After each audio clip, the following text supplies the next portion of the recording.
Hello, everyone, and welcome to our roundtable discussion on multi-state employees working and roaming. I'm Megan Trout, Business Operations Manager for Employers Advantage. Joining me today are HR business partners Candice, Jessica, and Penny. Since COVID presented itself back in 2020, employees are working remotely more than ever. As employees became comfortable with telecommuting, some opted to roam, that is, move to and from different locations. It sounds great, 2 weeks in Orlando, 1 month with friends on Cape Cod, but working and roaming can bring complexities to a company that need to be thought and talked about. So team, let's dive in. What would you say the main difficulty with working and roaming is? Is it the fact that different states have different laws? Yes, Megan, for sure. One of the complexities with multi-state operations or allowing your employees to roam from state to state would definitely be the tax implications, because there's unemployment taxes that you got to think about. There's sales tax that may or may not apply with different states, and going further than that, abroad, workers' comp payments, payroll taxes, state taxes. There's some states that don't have state taxes, such as Texas. But then there's other states like North Carolina and Georgia where you have state taxes, and then you move into Pennsylvania where you may have state tax, city tax, and or suburb tax, depending upon the scenario. So I would say that that would definitely be one of the complicated measures as far as letting employees roam. And what about something like FMLA? I know different states have different FMLA rules and requirements. I mean, you think you're protected by the federal rules and regulations, but I know like in California, which is almost like its own entity, they have different regulations around minimum wage and FMLA. So Candice, I'll let you jump in too, because I know you have a lot of experience with this. But so FMLA is the Family Medical Leave Act, and there's a lot of requirements based around it. So you have to have 50 or more employees within a 75-mile radius of each other. So if you're a fully remote company, you might not even meet that requirement. So you might not be bound to FMLA. I would say that there's, yes, California has their own parental or medical leave policies. A lot of states do. New Jersey is another one. I believe New York is another one. So there's a lot of states that have state-specific medical leave policies that have different requirements in terms of distance to companies and things like that. There's also things like requirements like you have to work for 1,250 hours in order to even be able to utilize these benefits. So there's a lot of different things that go into thinking about FMLA. And I don't know that that would be my top priority. Would definitely something to think about if you are not a completely remote employer. But likely your threshold, if you have 50 employees, you're either way above it or you're pretty well below it. Go ahead, Candice. Did you have anything to add to that? Yeah, I mean, I agree. That's probably not at the top of the list of things to consider, but there is a pretty lengthy list of things to consider.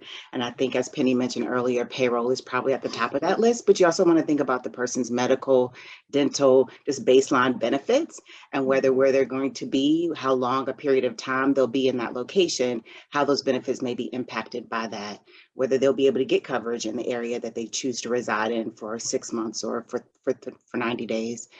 So each state, because they are so different, it really just makes it a complex circumstance, but one that can be managed if the employer and the employee have open communication. And so we're going to talk a lot about the complexity today, but the bottom line is if you're willing to communicate and willing to afford the employee this flexibility, then you may have a happier and more productive employee, and it's worth the effort to be diligent about where they're going and how long they're going to be there and what are the implications of that. Definitely you want to communicate with the employee about where they're going. Sorry, Penny. Because if they are going abroad to a different country, it's not something that maybe you as an employer have to think about, but the employee needs to think about work visas. And if they have to get a work visa, now what are the implications for you as an employer if they are on a work visa? Now, do you have to establish yourself in that country as a business? I think Penny probably knows the answer to that, so I'm going to let her chime in. Go ahead, Penny. Well, there are some other countries where you do want to get established as a business if they are going to be traveling there. And one of the really good resources for that is on the SHRM website. They actually have a global page. And so if you have an employee that's going to a specific country, then you can go to the SHRM website, go to the global page, pick the country that they're going to, and then they have a lot of the provisions in there as far as visa timelines, because some visas are 90 days, some visas are 80 days. Some visas can be renewed just by crossing over the border and then coming back in. So there's just a lot of different little nuances, and then whether or not you would have to establish yourself as a business. Coming back to in-state, one of the other things that you may not think about either is there are some states in the United States to where your employees actually have to get their home address or their home workplace set up as a place of business. So again, these are complexities, and some people may say, well, I shouldn't do that because it's too hard. And not necessarily, not always. Now, on the flip side of that, I would encourage each employer to really evaluate too, because then the flip side of that may be, well, I'll just make them an independent contractor, and then I won't have to worry about it, and it'll be their problem if they want to do this. I'd really caution you, be careful with that. Even internationally now, they are really zoning in on independent contractor status, and that is a huge hot point right now for the United States too. So not saying it can't be done, but just do it with diligence. There are definitely some fines involved with making employees contractors who should be employees. And I actually just had a client talk to me about this yesterday, and they were like, well, why can't I just make them a contractor? That would just be so much easier. Well, that's the reason why you shouldn't. That's why there are laws in place to protect employees, to protect the person, to protect people. So yes, Penny, I'm going to second that with everything in me, because just because you can make them a contractor doesn't mean you should. And it's one of those things too, where like especially if you're a small employer, you may or may not have a partner that's working with you for your payroll. And most of them have a staff of tax advisors that they work with. And so they can help, if you'll just reach out to them, know mentally to flag that you need to research this. And if you can just give them a call and say, hey, we've got this employee that's wanting to go to this state, then they are probably someone who can help you. There's a chance they may be able to file the state tax forms and things like that for you. And so then you don't even have to do it. It's literally just picking up a phone call and telling your payroll provider that you're doing this. And then they can do everything that they need to do on the back end so that you can be able to effectively work in there. One item to note is if you're making that phone call to your payroll provider to make sure that they get you set up, do the same phone call to your workers' comp broker, because you want to make sure that you have all of your workers' compensation policies intact. While they're working from home, there are still opportunities for individuals to get hurt on the job in their home. Those are usually the ones that have a tendency to string out and may or may not become litigated. So just make sure you have your ducks in a row from that standpoint too. Yeah, excellent point. Sometimes people don't think that you can, when you're working from home, that you can claim workers' compensation, but it's not where the work is done. It's that the work is being done at that time, wherever you are, it can be considered workers' comp. So definitely a valid point to consider as you evaluate, and just making sure that you evaluate that person's position and whether or not what they're doing and how they are doing it can really be effectively done from a remote location. And if they're considering out of the country, or maybe they're considering in the country, but somewhere where remote Wi-Fi, the internet is wobbly, like all of those factors have to be taken into consideration to really make sure they can do their job effectively at this new location.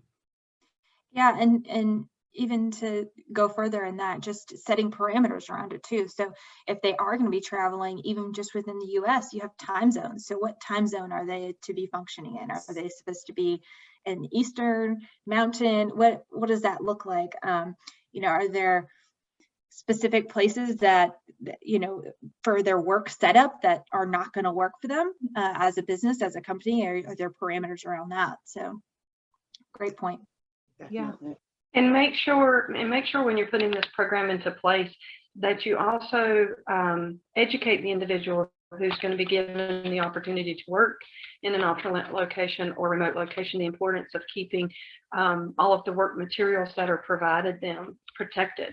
I've seen clients before where they had employees who were traveling on company business and a laptop gets stolen.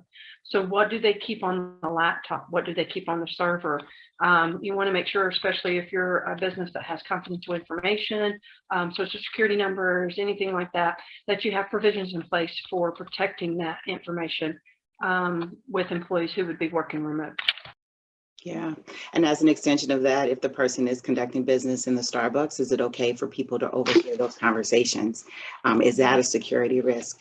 It really, there's so many pieces of the puzzle that need to be put together. And it's really most important for those to be documented appropriately so that it's not just we had this verbal conversation, but we've outlined everything in writing so that we're clear and we can add or subtract from that document if it, you know, if things become irrelevant. But to start with a document that clearly outlines it is super important.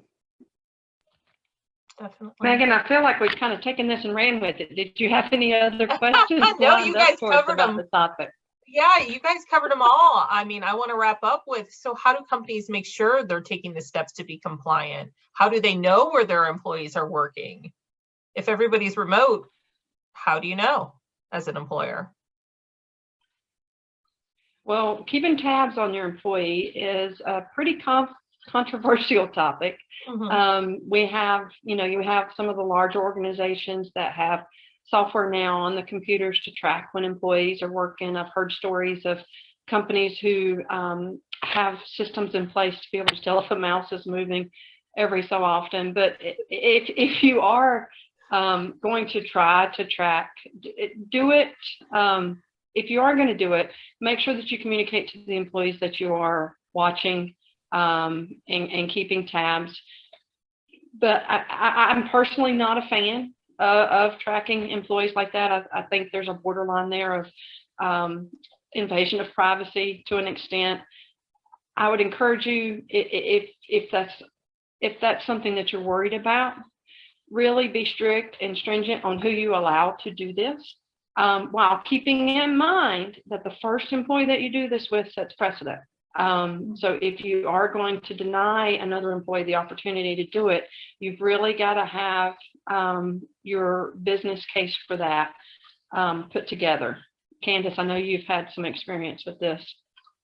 Yeah, really important to set that criteria up front so that it's not perceived as discrimination when you allow one person to do it and then don't allow the second person to do it. So there's so many pieces, but certainly the type of work that the person is conducting, whether they contain a license, whether they have a license attached to their position, that will disqualify them from working in one state over the other. There are just a lot of factors, and you want to make sure that you're clear on those up front as you negotiate a deal really with this original employee, so that moving forward, you'll be able to use that same criteria and keep it fair. I would also say I'm an advocate of good relationships with your employees so that this is a natural conversation. They don't feel tension to tell you that they are working in Spain for a week, right? They don't feel tension telling you that they are in Orlando, Florida, but they're still working. The other thing I don't think that we really hit on is, as an employer asking, okay, well, is it that you want to travel for vacation? Because that's paid time off and they should have that time off. Or is this because you want to visit different places? You have this flexibility. We are allowing the flexibility. So really asking those questions, building the relationship with your employees so they feel comfortable approaching you. And I will say that there is nothing wrong with getting ahead of the curve. So if we are talking about it, it's happening, folks. Absolutely. And it may be happening and you don't know it yet. So That's the thing. yes, go ahead Communication and is get key. your hat on. Yeah, Mhm. definitely. It Communication. really is. But yeah, take that paid And I- time off. You want to go on vacation, take that time. But if you need, you want to go somewhere else and work from there, the only way you're going to know as an employer is if you talk to your employees. And like Jessica said, they're comfortable with talking to you and telling you what's going on. Definitely. And I feel like we've spent a lot of time on this chat talking about the complexities and maybe why you shouldn't, or some of the difficulties. So advantages, right, to doing this. There are advantages, especially if you have an employee that maybe they have a family need and so they need to go check on a parent or take care of a child or do something like that, and you allow them to do that remotely. You just filled up that bucket for that person by helping them in their need. And so you're going to gain a lot of loyalty from that person because you were there for them. So there are a lot of advantages to working with employees and allowing them to do that. So they may even reduce their hours. But if they reduce their hours, the hours that they're there, they're going to be fully engaged. And there's a chance you may get more work out of them in less hours by helping them with this situation and accommodating their request to work in different areas. So don't be closed-minded to it. Don't let all of the complexities that we talked about just completely shut it down, because there are so many advantages that you also can see in allowing employees to do this. And Penny, I hope that employers take away from this, not complexities, but questions, right? So that we have generated questions for people to ask, and whether or not this can work for them, or is it already happening? And should I be asking more questions than I am right now? Should I put a policy in place? What does that policy look like? How should I encompass this? What are the questions I should be asking my employees? Versus thinking about hurdles. Hurdles can be limiting. So let's think about questions and how can we overcome? Yeah. So not to steal Megan's thunder, but in closing, we could leave you with what questions have we created for you? Right. And reach out to your business partner for those answers, because we are here. Absolutely, Penny. Good job. Yeah, hopefully this created more of a checklist of, let me make sure this is covered. Let me make sure, let me check on this, rather than, oh, no, we can't do that. So, but thank you all for joining us for another roundtable discussion. We really appreciate it from all of us at Employers Advantage. And thank you to Candice, Penny, and Jessica for joining me today. I appreciate it so much. And I hope everyone has a great day.